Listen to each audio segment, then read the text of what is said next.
Thank you. Wow, they are bright. I am Bruce Grove. I'm the CEO and co-founder of Polystream. Big thank you to PGC for organizing all of this, and a huge thank you for Hatch for sponsoring this track as well. I have been in cloud gaming for a long time. I've been doing this for more than a decade now. I have a lot of experience. I have a lot of scars. Juhani kindly talked about some of the things that have gone. But for some context, 12 years ago, I was running the team for Dell that was building the world's highest-end gaming platforms. We were building the world's fastest liquid-cooled gaming machine at the time. It was an incredible beast, dual GPUs, absolute monster of a machine. And it actually ran Crysis. It was an incredible, incredible machine. And then I got this call from a stealth mode company in Silicon Valley. And they said, we're doing something a little bit differently. We think you should come and take a look at it. We'd like you to run our engineering team. So this was in 2007. It wasn't until 2009 at GDC that people actually heard the name OnLive. That was when we announced.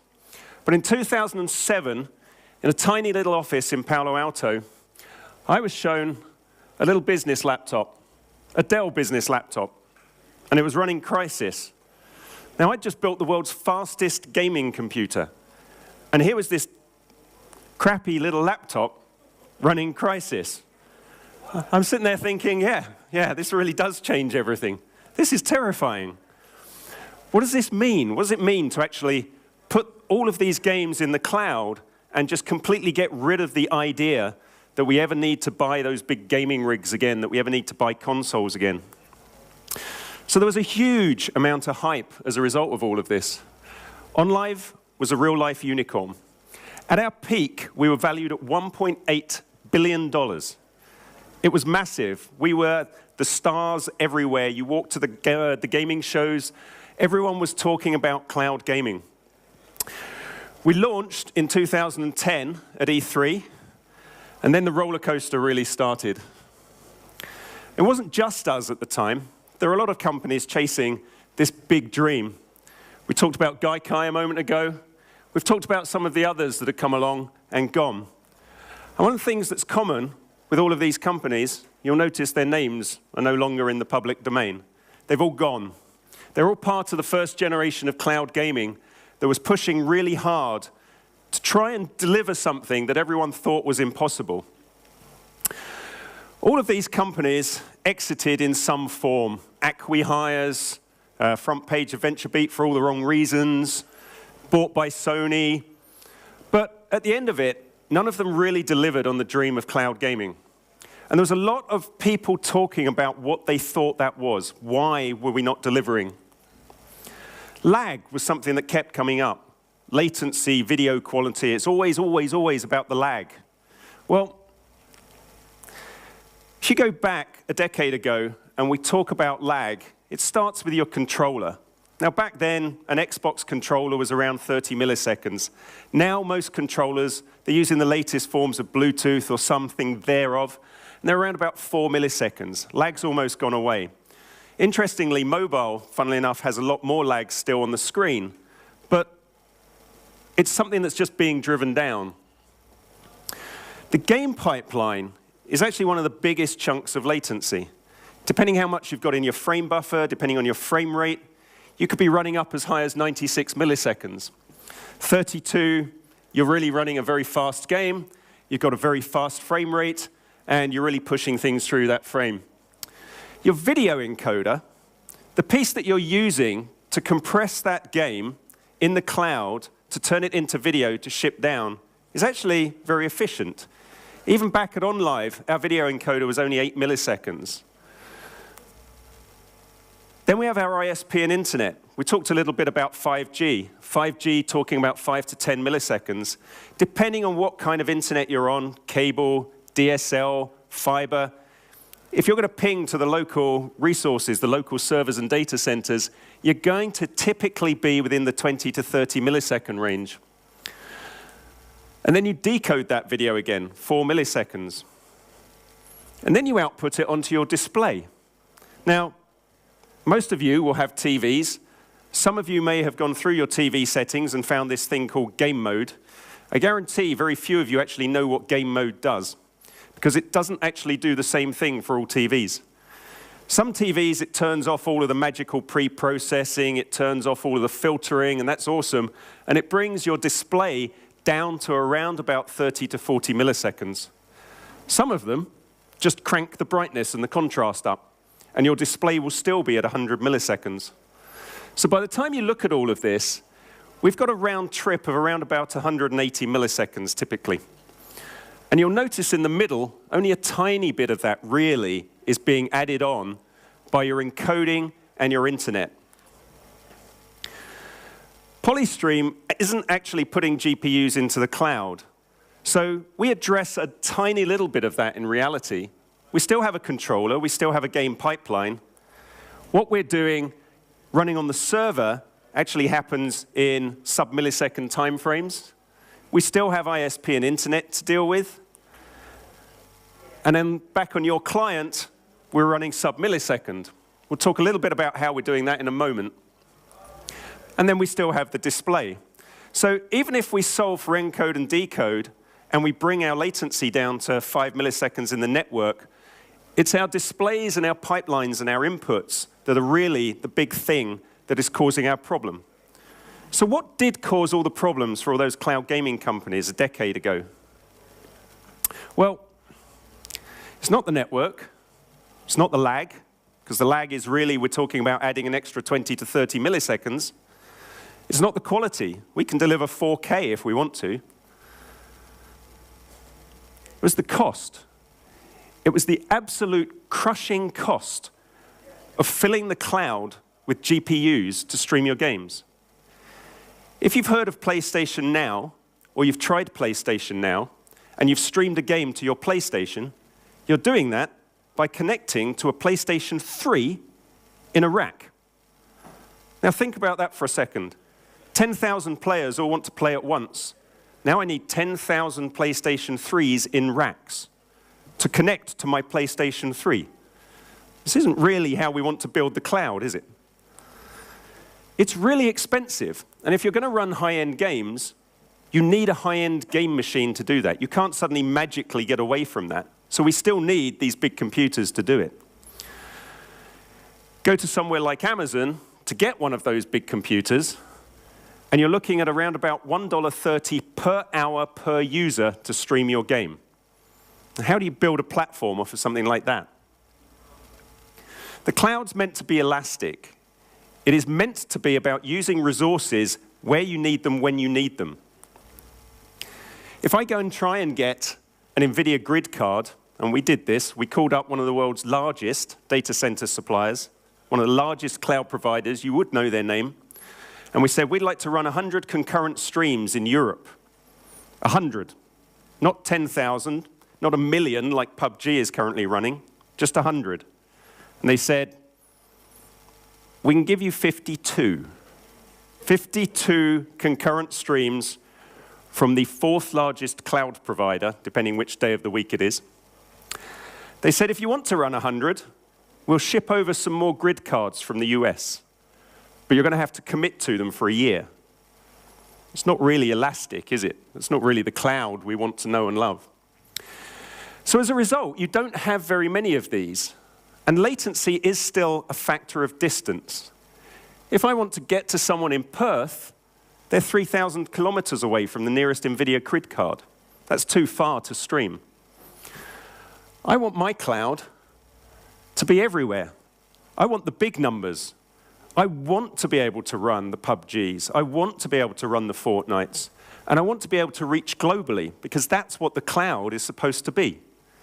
Microsoft's talking about putting data centers all around the coast of Africa by sinking containers. You think about it for a second, you think, that's crazy. And then you think, actually, that's brilliant. And all of a sudden, Africa is going to be connected all around. And it's a brilliant model for reaching the densest population areas. There's clouds everywhere. You're always within a few hundred kilometers if you're in some kind of population density area. So I go back to the NVIDIA grids. It doesn't matter really which cloud provider you use. You just end up with crushing costs. You figure out your way through. For 4 users per hour, best possible case, if I drive all the costs down, I get all the deals in place, I don't put a Windows license on it, I'm around about $2 an hour. At $2 an hour, for 1,000 concurrent users over the course of a year, I start looking at really big numbers. And that's scary to build a business off of. Now you've got to go with massive oversubscription. Massive oversubscription doesn't work for the publishers, because the publishers actually want everyone playing their games all at the same time. So if we keep trying to create these models, we're creating tension against what the users want, against what the gamers actually want. We have to think of ways of building this that actually fits with both the needs of the users, but also the needs of the publishers and the developers. So our best possible case at the moment, and I don't see this changing anytime soon, for the simple reason that next year we'll build a bigger game that needs a bigger GPU, that needs a bigger GPU in the cloud, so our cost is still going to be 50, because that's the cost of power.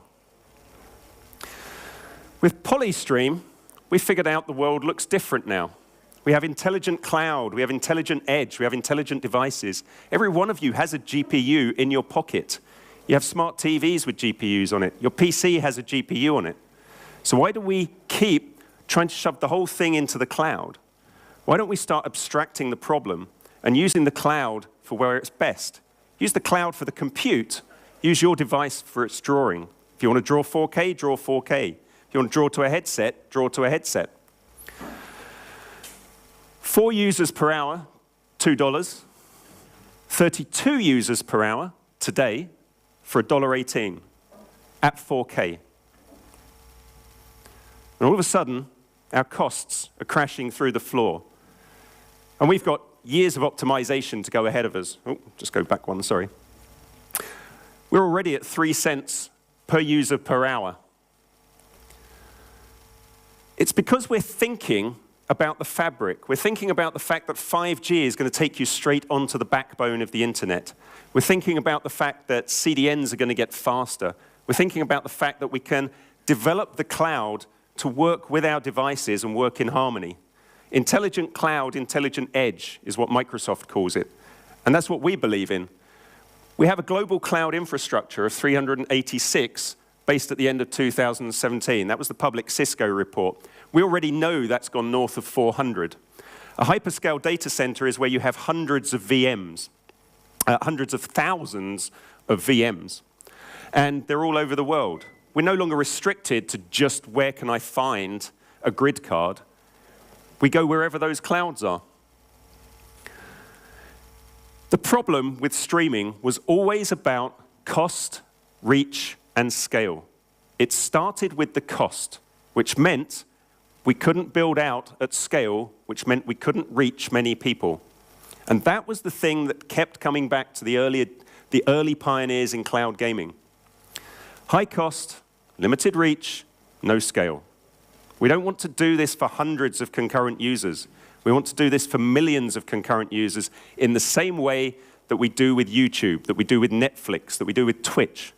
We want to know that if someone has a Baumgartner event jumping out of a balloon in space and 8 million people want to play at once, we've got the cloud and the infrastructure to do this. And that's what we're doing with Polystream. Low cost, global reach, everywhere. The great news is cloud gaming's back. It's good to see it's back. We've got the publishers talking about it.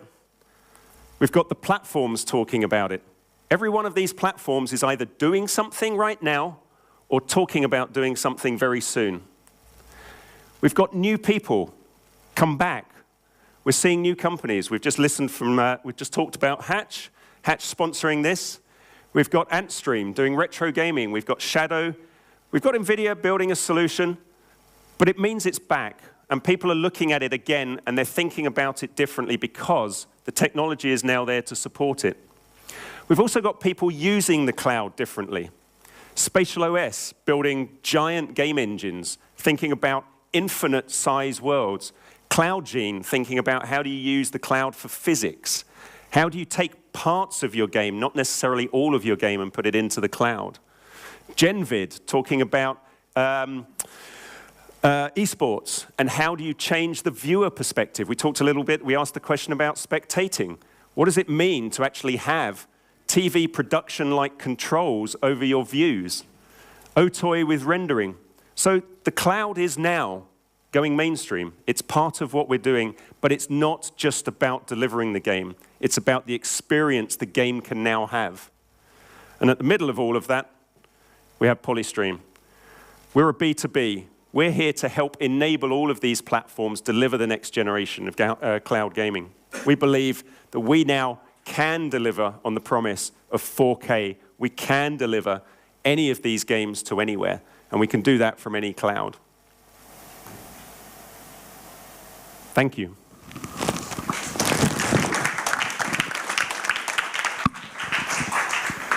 So we have time for a few questions if you guys want to ask.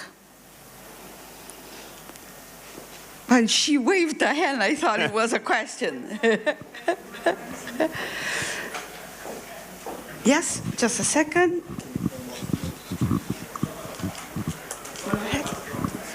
I'm a little unclear about some of the points that you made around the relationship between like the end user's private device and any kind of like remote or cloud processing that happens. Yep.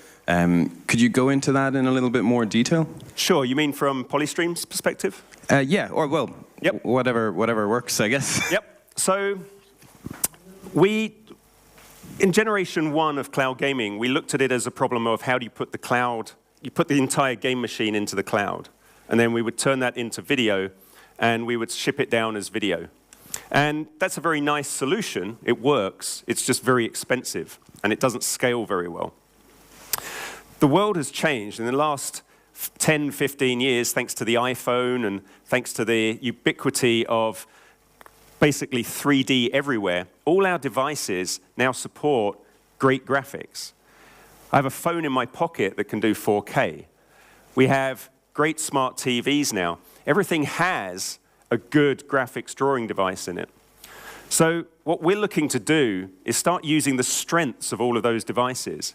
If we want to run an 80 gigabyte game, we still want this cloud realization of launching it in 5 seconds. But what we don't want to do is do it by having to run the world's largest gaming computer in the cloud. We can run the game engine in the cloud, we can optimize the cloud to do that, and we can draw it locally on your device. And by drawing it locally on your device, we completely change the elastic nature of the cloud. So now your device can run the game as if it's native. Your machine thinks it's running the game, but it's still running in the cloud. If you've got a 4K device, we'll draw 4K. If it's 720p, we'll draw 720p. So it's always going to be built and optimized perfectly to your device. And that way, you're going to get perfect resolution, you're going to get perfect colors, perfect graphics. And that's all going to be done as if it's running natively. Johannes and Videndey. Yeah, very interesting talk. Question on for the game developers: that what does it take them to utilize your solution? So how does it work? Like, do you require modifications to the game? Like, how does it all work? So there's no modification to the game. The game's an application, and what Polystream's doing is essentially abstracting the device driver and putting it into the cloud. And then we apply a whole load of compression, and our magic is in about how do we take that fire hose of graphics data and turn it into the internet. But from the application perspective, that's a black box to us. So we don't care whether it's a game, whether it's a visual simulator, whether it's some kind of imaging application. To us, it's just, in essence, spitting out graphics. And then we're taking those graphics and deciding what to do with them, when to send them, how to send them down the internet. But it means the application is completely unmodified. But I think to your point is when we think about and when we're now more comfortable with cloud gaming, what would we do differently? Why do we need to run all the textures from right up at the farthest point in the cloud when we could have them closer? Why do we need to run everything from a server when we can start thinking about peer-to-peer or how we hop sideways across a 5G network? And we can start to think about different experiences. And it's really about the first piece of this is don't walk in a room with a new platform and tell all the developers they've got to rewrite their games, because developers never like to hear they have to rewrite their games. So start with the premise that you have to do nothing. and that we will just put the game onto the platform and make it run for you.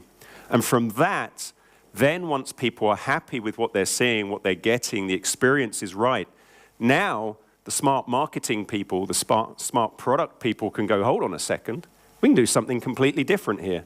There's an esports event with 1 million people watching it. What happens if we give them an interactive experience halfway through that esports tournament? What happens if we turn the Super Bowl adverts into an interactive experience?